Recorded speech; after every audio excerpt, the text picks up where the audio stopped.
Ada 3 sekolah tingkat SMA di Kalimantan Timur yang ditetapkan oleh Menteri Pendidikan dan Kebudayaan. Salah satunya SMA Negeri 11 Samarinda sebagai sekolah penggerak dengan penguatan sumber daya manusia dengan kurikulum Merdeka Belajar.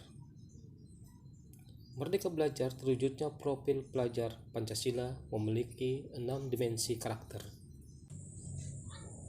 Beriman, bertakwa kepada Tuhan Yang Maha Esa, berakhlak mulia, mandiri, bernalar kritis, kreatif, bergotong royong, dan berbenekaan global.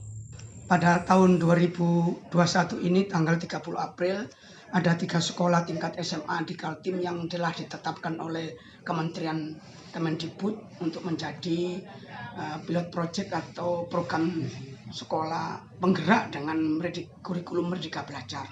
Untuk tahap awal difokuskan pada kelas 10, di mana di dalam Merdeka Belajar ini intinya adalah para peserta didik itu diarahkan dengan pendidikan yang memerdekakan. Pendidikan artinya pada saat dia proses pembelajaran itu, guru menjadi fasilitator di mana kemampuan anak itu diutamakan, dikembalikan kepada kemampuan masing-masing, dan minat bakatnya disesuaikan dengan minatnya bakat masing-masing.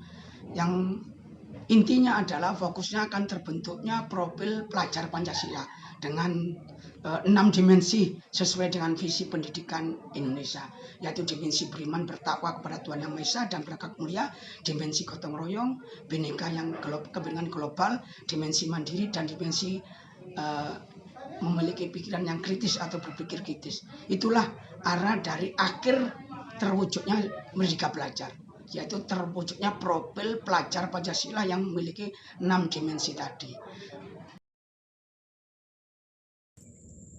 Dimulainya kurikulum Merdeka Belajar tahun ajaran baru 2001-2022, di mana konsep Merdeka Belajar itu sendiri kembali kepada kemampuan individu, anak, dan khususnya kelas 10 di tahun 2001 ini. Pelajaran yang disampaikan adalah pengembangan dari mata pelajaran SMP. Artinya tidak ada penjurusan sampai kelas 12. Prinsip dari kurikulum yang baru ini adalah dalam pengelolaan di sekolah itu diserahkan pada sekolah sepenuhnya dengan kurikulum operasional sekolah yang disusun berdasarkan identifikasi melalui tes diagnostik di awal tahun ajaran baru, di mana konsep-konsepnya adalah disesuaikan dengan kemampuan masing-masing individu anak. Dan khusus untuk kelas 10 tahun ini, pelajaran yang disampaikan adalah pelajaran sama atau pengembangan dari pelajaran SMP atau mapel SMP. Mapel SMP dikembangkan selama 1 tahun, baru setelah 1 tahun mengalami proses di Merdeka Belajar ini, kurikulum baru ini, maka dia akan diarahkan oleh BK dan tim komite pembelajar di sekolah untuk kelas 11 itu dengan sistem minat dan bakat serta aspirasi. Jadi tidak ada penjurusan sampai kelas 3. Minat dan bakat dan aspirasi artinya anak yang nantinya mau kuliah di kedokteran, maka mungkin harus memilih mapel yang terkait dengan kedokteran. Tapi ada mapel wajib yang sama dengan sekolah reguler. Mapel wajib itu yang mulai dari pendidikan agama sampai penjas.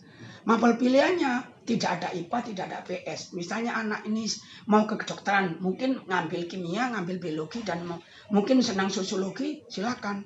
Yang penting memenuhi kriteria jam belajar setiap minggunya. Artinya dia tidak harus seperti kelompok IPA itu. Misalnya dia ngambil IPA harus menerima kimia, fisika, biologi, matematika. Ini tidak. Kalau dia kepingin sekolah di kedokteran atau farmasi, ya cukup ngambil biologi, kimia, mungkin ngambil mapel yang lain boleh pilihannya. Tapi wajibnya tetap.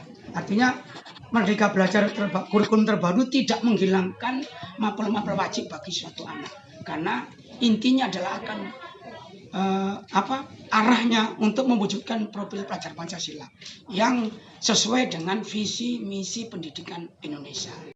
Samarinda, satu padu menuntut ilmu dan menciptakan generasi cemerlang, giat belajar tak kenal lelah demi hari esok menjaya.